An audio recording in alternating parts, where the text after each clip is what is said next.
Hello everyone, welcome back to my channel. আজকের ভিডিওটিতে আমরা ডিএসসির পেপার দুটো সাজেশন আলোচনা করব। অলরেডি আমরা সিসি 11 এবং 12 এই দুটি পেপারের সাজেশন আমরা অলরেডি আলোচনা করেছি।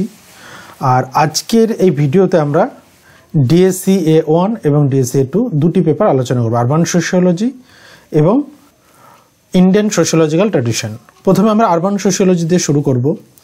আচ্ছা, ভিডিওটি শুরু করার আগে বলবো, যারা প্রথমবারের জন্য এসেছো তারা চ্যানেলটিকে অবশ্যই সাবস্ক্রাইব করো এবং ভিডিওটি থেকে যদি কোনো রকম হেল্প পাও তাহলে অবশ্যই আমাদের 29 টাকা দিয়ে মেম্বারশিপ নিয়ে নিও, অনলি সোশিওলজি ফ্যান ক্লাবের মেম্বারশিপ। তার জন্য তোমাদের এক্সট্রা কিছু পার্ক থাকবে, যেটা তোমরা যে কোনো ভিডিও আর্লি অ্যাক্সেস পাবে, কমেন্টে দ্রুত রিপ্লাই পাবে, কোনো কনফিউশন হলে সেই পার্টিকুলার তোমাদের সেই কনফিউজিং টপিকের ওপর ভিডিও করা হবে। এটা স্পেশালি অনলি ফর মেম্বারদের জন্য এবং সেই ভিডিওগুলো শুধু তোমরাই দেখতে পারবে। এছাড়াও যে সাজেশন আমরা আলোচনা করছি তার উপর বেস করে বেশ কিছু বড় প্রশ্ন এবং শর্ট কোশ্চেনের ভিডিও আসবে, যেগুলো শুধুমাত্র যারা মেম্বারশিপ নেবে তারাই কিন্তু দেখতে পারবে। ওকে, আশা করছি 29 টাকা দিয়ে মাত্র 29 টাকা পে করে মেম্বারশিপ নিতে কোনো অসুবিধা হবে না।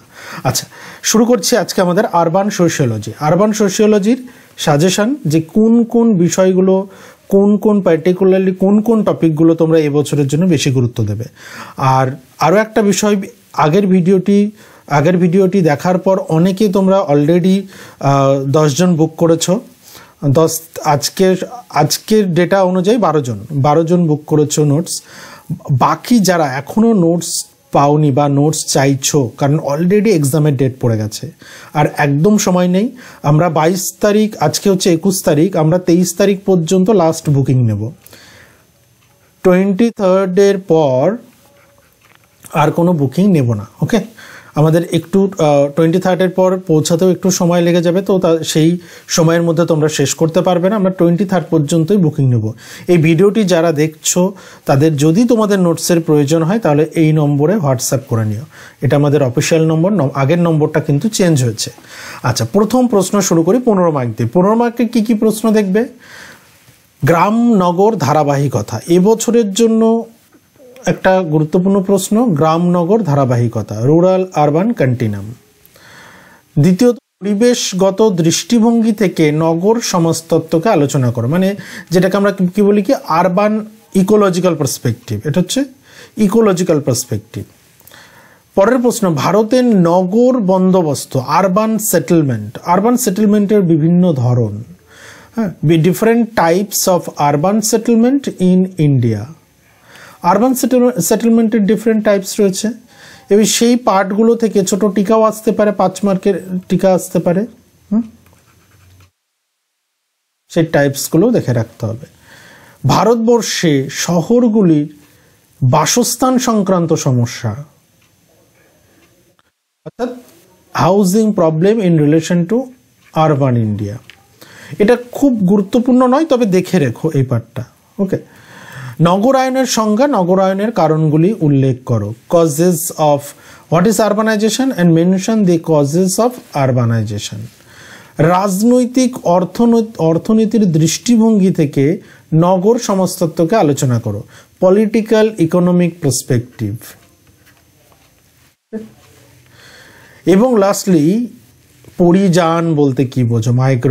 মাইগ্রেশনটাকে আমি ডাবল স্টার দিলাম, মাইগ্রেশনটা থেকে প্রশ্ন আসতে পারে।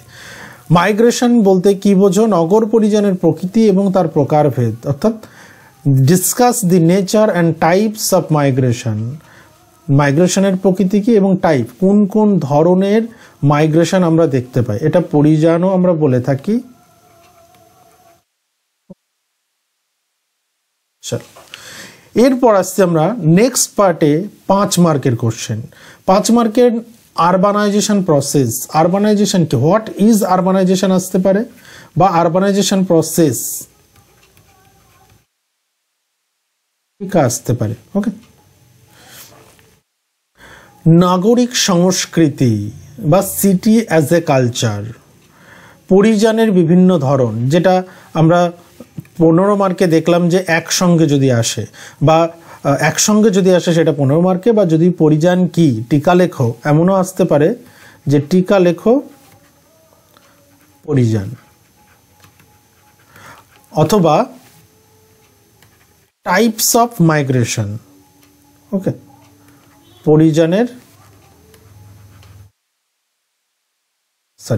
পরিযানের ধরন। ওকে, ভারতের নগর জীবনে ভিক্ষা বেগারি একটা প্রবলেম। ভারতের নগর জীবনের বেশ কিছু প্রবলেম আছে, তার মধ্যে এবছরের জন্য ভিক্ষা। ভারতে কিশোর অপরাধটা গুরুত্বপূর্ণ, কিশোর অপরাধ দেখতে হবে। এবং স্মার্ট সিটি কি? শহর ভিত্তিক সমস্যা হিসেবে দারিদ্র, poverty as a urban social problem. দারিদ্রতা একটা প্রবলেম, আর স্মার্ট সিটি টিকা আসতে পারে। স্মার্ট সিটি কাকে বলে আর বৈশিষ্ট্য, ব্যাস। নগরায়নের পরিবেশগত দৃষ্টিভঙ্গি, ইকোলজিক্যাল পার্সপেক্টিভটা আলাদাভাবে পাঁচেও দিতে পারে। বিভিন্ন ধরনের শহর, মানে types of city, different types of city. নগর ভিত্তিক সমস্যা হিসেবে ভিক্ষাবৃত্তি আলোচনা করো, এবং এখানে বেগারি আলাদাভাবে একটা বেগারি প্রবলেম হিসেবে আমরা রাখলাম। নগরে কিশোর অপরাধের প্রবণতার কিছু কারণ, এবং কিশোর অপরাধটা পড়লে তো একই বিষয় আসবে। এই দুটো রিপিটেড কোশ্চেন, হ্যাঁ, এই দুটো রিপিট করলাম, কিন্তু অন্যভাবেও আসতে পারে, সে কারণে প্রশ্ন দুটো দিয়ে রেখেছি।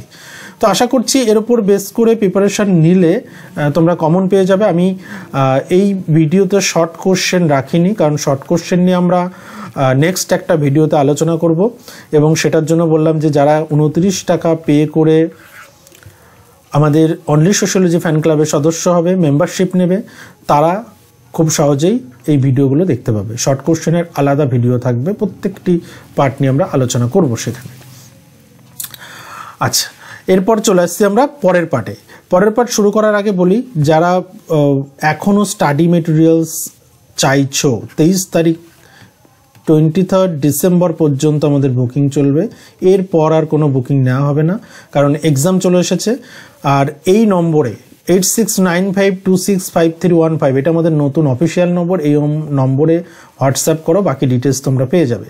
ওকে, এরপর আসছে আমাদের নেক্সট পেপার ডিএসসি B1। B1-এ কি? ইন্ডিয়ান সোশিওলজিক্যাল ট্র্যাডিশন, অর্থাৎ ভারতীয় সমাজতত্ত্ব।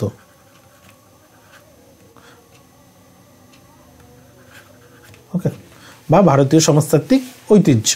চলে আসছে আমরা প্রথমেই 15 মার্কে।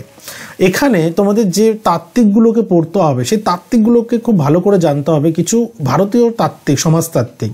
এবং সেখানে প্রধান দুজন তাত্ত্বিক হলেন, একজন হলেন GS ঘুরে এবং দ্বিতীয় হলেন MN শ্রীনিবাস। এছাড়াও ভেরিয়ার এলুইন পড়তে হবে এবং লীলা দুবেকেও দেখতে হবে। ওকে,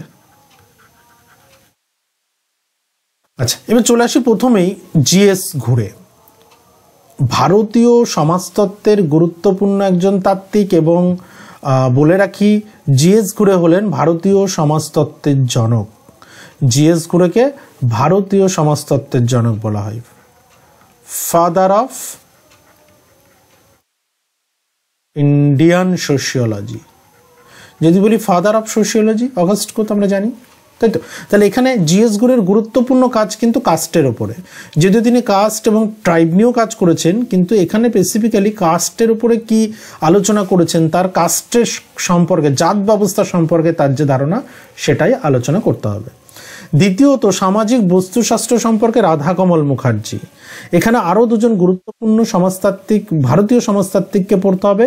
একজন হলেন রাধাকমল মুখার্জি, আরেকজন হলেন ডিপি মুখার্জি হচ্ছে ধৈর্যটি প্রসাদ। তো রাধাকমলের কি দেখবে? রাধাকমল মুখার্জির সোশ্যাল ইকোলজি। ভেরিয়ার এলুইনের ভারতীয় উপজাতিদের নিয়ে মতামত। ভেরিয়ার এলুইন একজন ভারতীয় সমাজতাত্ত্বিক। প্রসঙ্গত বলে রাখি, ভেরিয়ার এলুইন কিন্তু প্রবাসী ভারতীয়, মানে অ্যাকচুয়ালি ভেরিয়ার এলুইন হলেন প্রথম, তিনি ভারতের নাগরিকত্ব নিয়েছিলেন, এবং তিনি হলেন প্রথম বিদেশি যিনি ভারতের নাগরিকত্ব নেন। এবং ভারতের নাগরিকত্বই শুধু নেননি, তিনি কিন্তু একটা ট্রাইব ট্রাইব নিয়ে স্টাডি করেছেন এবং সেই ট্রাইব নিয়ে স্টাডি করার জন্য একজন ট্রাইবাল মহিলাকেই কিন্তু তিনি বিবাহও করেছিলেন।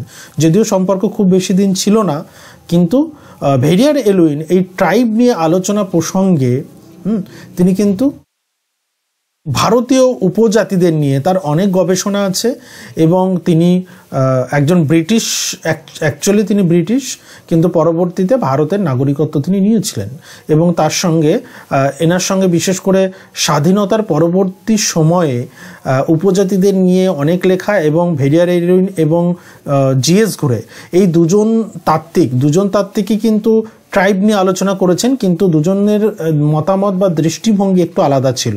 দুজন ট্রাইবকে দুরকমভাবে দেখেছেন। হ্যাঁ, আমি একটু প্রসঙ্গত ছোট্ট করে বলে দিই যে ভেরিয়ার এলুইন অ্যাকচুয়ালি ট্রাইবকে আইসোলেটেড রাখতে চেয়েছিলেন। তিনি তাদেরকে আলাদা করেই রাখতে চেয়েছিলেন, যে ট্রাইবরা তাদের মতো আলাদাভাবে ডিস্টিংক্ট কালচারে যেমনভাবে বসবাস করছে তারা তাদের মতো করে বসবাস করুক, তাদের সেই বসবাসে আমরা কোনো হস্তক্ষেপ করব না, শুধুমাত্র তাদের কালচারটাকে বাঁচিয়ে রাখার জন্য।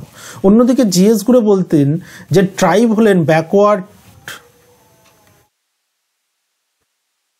হিন্দু, তার ফলে তাদেরকে হিন্দু সোসাইটির অংশ, তারা একটা হিন্দু সোসাইটির অংশ, পিছিয়ে পড়েছে, তাদেরকে হিন্দু সোসাইটির সঙ্গে অ্যাসিমিলেট করতে হবে। তো কোথাও গিয়ে জিএস ঘুরে অ্যাসিমিলেশনের কথা বলছিলেন, যে না, ট্রাইবদের পিছিয়ে পড়া হিন্দু, তাদেরকে হিন্দু সোসাইটির অংশ করতে হবে। হ্যাঁ, কিন্তু অন্যদিকে ভেরিয়ার এলুইন এই কালচারটিকে বাঁচিয়ে রাখার জন্য তাদেরকে আইসোলেটেড করে তাদের কালচার, তাদের ডিস্টিংক্ট কালচার, কেন ডিস্টিংক্ট কালচার? কারণ তাদের প্রত্যেকটা ট্রাইবের আমরা জানি তাদের একটা নির্দিষ্ট জিওগ্রাফিক্যাল এরিয়া আছে এবং তাদের নির্দিষ্ট একটা ভাষা, নির্দিষ্ট একটা সংস্কৃতি, সেই সংস্কৃতিটাই হলো তাদের ডিস্টিংটিভ। ওকে, একটা স্বতন্ত্র সংস্কৃতি, স্বতন্ত্র ভাষার অধিকারী।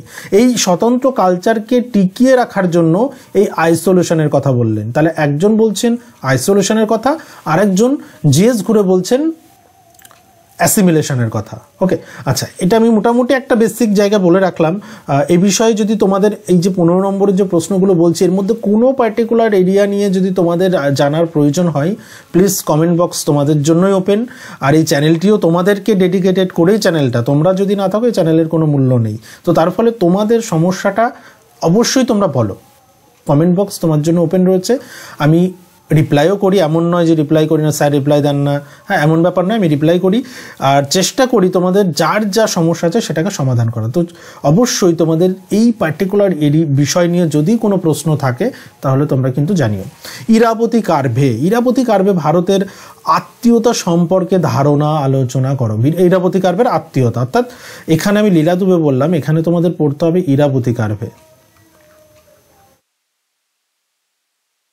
ওকে, ইরাবতী কার্ভে একজন ভারতীয় সমাজতাত্ত্বিক, যার মূল আলোচনা কিংশিপ অর্গানাইজেশন, আত্মীয়তা নিয়ে। খুব গুরুত্বপূর্ণ একটা পাঠ। এবং ভারতের 4টি গুরুত্বপূর্ণ অঞ্চল, 4টি সাংস্কৃতিক অঞ্চলের আত্মীয়তার ধরন সম্পর্কে একটা তুলনামূলক আলোচনা। হ্যাঁ, 4টি অঞ্চল, এই 4টি অঞ্চলের তুলনামূলক আলোচনা। ওকে, কম্পারেটিভ একটা পার্ট এখানে দেখতে হবে। তাহলে দেখো, এর মধ্যে থেকে তোমরা কমন পেয়ে যাবে। আমি এখানে কি বললাম, জিএস ঘুরে, ভেরিয়ার এলুইন, এমএন সিলেবাস থেকে কোনো বড় প্রশ্ন দিইনি, আমি 5 নম্বরে দেবো। চলে আসে এবার 5 নম্বরে, জাতের ব্রাহ্মণিক উৎস সম্পর্কে আলোচনা করো। জাতের ব্রাহ্মণিক উৎস মানে অ্যাকচুয়ালি জাত, এই যে জাত ব্যবস্থার উৎপত্তি কিভাবে হয়েছে, কাস্টে ব্রাহ্মণিক চাইল্ড, এই পার্টটা নিয়ে একটা আলোচনা, অর্থাৎ ব্রাহ্মণদের কাস্ট এবং ব্রাহ্মণের সঙ্গে কানেকশনটা কি। ওকে, সংক্ষিপ্তভাবে পরের প্রশ্ন, সংক্ষিপ্তভাবে মূল্যবোধ সম্পর্কে রাধাকমল মুখোপাধ্যায়ের মতামত। রাধাকমলের কথা যখনই আমরা বলি, আমরা অ্যাকচুয়ালি রাধাকমল মুখার্জির কথা যখনই বলি, তখনই আমাদের আলোচনায় চলে আসে, তখনই আমাদের আলোচনায় চলে আসেন ভ্যালুজ, মূল্যবোধ। রাধাকমল মুখার্জি মানে সেখানে মূল্যবোধের আলোচনা আসবে। তিনি ভ্যালুজ বলতে কি বুঝিয়েছেন, তিনি ভ্যালু সম্পর্কে কি বলেছেন, সংক্ষিপ্ত একটা মতামত এখানে দিতে হবে। ডিপি মুখার্জির মধ্যবিত্ত শ্রেণী, আমি এই দুটোকে ভীষণভাবে হাইলাইট করলাম 5 নম্বরের জন্য। এটা গুরুত্ব খুব বেশি গুরুত্ব দেওয়ার দরকার নেই, জাস্ট জেনে রাখবে। আমি এই দুটোকে বেশি গুরুত্ব দিতে বলবো, রাধা কমল আর ডিপি মুখার্জির middle class, role of middle class, বা DP Mukherji new middle class বলতে কি বুঝিয়েছেন। এবং আরেকটি পার্ট যে ভারতীয় সামাজিক পরিবর্তনের বিষয়ে এমএন শ্রীনিবাসের দৃষ্টিভঙ্গি, হ্যাঁ, social change in modern India, social change in modern India, এই যে পার্ট, এই পার্ট পড়তে গেলে আমাদের এমএন শ্রীনিবাসের বেশ কিছু প্রসেস পড়তে হবে। তিনি কতগুলো প্রসেসের কথা বলেছেন। ওকে, তাহলে write a short note, MN Srinivas views on social change in India. ব্যক্তিত্ব সম্পর্কে রাধাকমল মুখোপাধ্যায়ের ধারণা, ব্যক্তিত্ব, রাধাকমলের personality. Okay, so discuss briefly write about Radhakamal Mukherjee's opinion on personality. Okay, এটাও কিন্তু দেখে রাখতে হবে। তাহলে রাধাকমল মুখার্জি থেকে কি পড়বো? পার্সোনালিটি পড়বো, ভ্যালুস পড়বো, আর প্রথমে আমরা সোশ্যাল ইকোলজি দেখেছি। আমি এবছরের জন্য কিন্তু রাধাকমলকে বেশি গুরুত্ব দিতে বলছি। রাধাকমল মুখার্জি সম্পূর্ণটা পড়বে। রাধাকমল মুখার্জি থেকেই তোমরা 20 নম্বর কমন পেয়ে যাবে। তারপর চলে আসছে আমরা ভারতীয় সমাজে ঐতিহ্যগত জাত কাঠামোর গতিশীলতার প্রক্রিয়া, অর্থাৎ কাস্ট স্ট্রাকচারের যে ট্র্যাডিশনাল ইন্ডিয়ান সোসাইটির যে কাস্ট স্ট্রাকচার, তার প্রসেসটা কি, মোবিলিটির প্রসেসটা কি, অর্থাৎ জাত কাঠামোতে একটা গতিশীলতা দেখা দিচ্ছে, সেই গতিশীলতার প্রক্রিয়া এখানে বর্ণনা করতে হবে। ওকে, আচ্ছা, প্রসঙ্গত আরেকটা বিষয় বলে রাখি, এই যে রাধাকমল মুখার্জি এবং ডিপি মুখার্জি, এনাদের যে চিন্তাভাবনা, এগুলো কিন্তু একটু বুঝতে হবে, না বুঝলে কিন্তু তোমরা এই পার্টগুলো সত্যি বলতে মুখস্থ করতে পারবে না। যারা এই পার্টগুলো বিশেষ করে বোঝার তোমাদের যদি প্রয়োজন হয়, মনে হচ্ছে এই পার্টগুলোর উপর ক্লাস প্রয়োজন আছে, তাহলে অবশ্যই বলে, তোমাদের এক্সামের আগে পর্যন্ত আমি ডেডিকেটেডলি তোমাদের জন্যই ভিডিও করব, এবং খুব ভালো রেসপন্স যদি আসে তোমাদের তরফ থেকে, আমরা লাইভ ক্লাস নেব, ইউটিউব লাইভ ক্লাস নেব, ঠিক আছে। তারপর এরপর চলে আসছে ডিপি মুখার্জি, ডিপি মুখার্জির ট্র্যাডিশন, ডিপি মুখার্জির ট্র্যাডিশন, ঐতিহ্য বলতে কি বুঝিয়েছেন। লিঙ্গ ও জাত ব্যবস্থা সম্পর্কে লীলা দুবে, আচ্ছা লীলা দুবের থেকে আমি 15 মার্কের কোশ্চেন দিইনি, লীলা দুবে থেকে তোমরা এই 5 মার্কের এই কোশ্চেনটা দেখে যাবে যে অ্যাকচুয়ালি লীলা দুবের লিঙ্গ এবং জাত ব্যবস্থা, gender and caste, gender and caste, এই পার্টটা যে কি রিলেশন তিনি দেখিয়েছেন লীলা দুবে, লীলা দুবের খুব ইম্পর্ট্যান্ট একটা পার্ট। ওকে, তারপর চলে আসছি নগর সভ্যতা সম্পর্কে জিএস ঘুরের চিন্তা ভাবনা, সিটি অ্যান্ড সিভিলাইজেশন। খুব খুব কি বলবো, খুব বিবেচনা করে এই খুব বিচার বিবেচনা করে, ভালোভাবে বিচার বিবেচনা করেই এই সাজেশনটা তৈরি করা হচ্ছে। আমি আশা করছি বিগত বছরের মতো এবছরেও তোমরা কমন পাবে। তোমরা যেমনভাবে প্রিভিয়াস ভিডিওগুলোতে রেসপন্স দিয়েছো, আশা করছি এই ভিডিওতেও পাবো। এবং অবশ্যই তোমাদের কিছু বলার থাকলে কমেন্ট বক্স ওপেন আছে। আর যে যতটা আলোচনা করলাম তার পরিপ্রেক্ষিতে তোমরা প্রিপারেশন নাও, আশা করছি পরীক্ষা খুব ভালো হবে, কারণ তোমাদের সাজেশন দেওয়ার আর কিছু নেই, 4টে পেপার সাজেশন হয়ে গেল। এবার তোমাদের যেটা করতে হবে, তোমাদের পড়তে হবে, এবং পড়ার সঙ্গে সঙ্গে যদি কোনো বিষয় লাস্ট মুহূর্তে, অনেকেই লাস্ট মুহূর্তে পড়াশোনা শুরু করো, হ্যাঁ, যদিও তোমাদের যারা অনার্স পড়ছো তাদের থেকে কখনোই এটা কাম্য নয় যে এখন পড়াশোনা শুরু করবে, এখন রিভিশনটা শুরু করবে। রিভিশন দিতে গিয়ে যদি তোমাদের কোনো সমস্যা হয় তাহলে অবশ্যই তোমরা জানিও, আমরা সেই অনুযায়ী আবার পরের ক্লাস নিয়ে আসবো। ওকে, আশা করছি ভালো লাগলো ভিডিওটি। যদি ভালো লাগে তাহলে অবশ্যই কমেন্ট করে জানিও, আর বন্ধুদের সঙ্গে শেয়ার করে দিও। দেখা হচ্ছে পরের ভিডিওতে।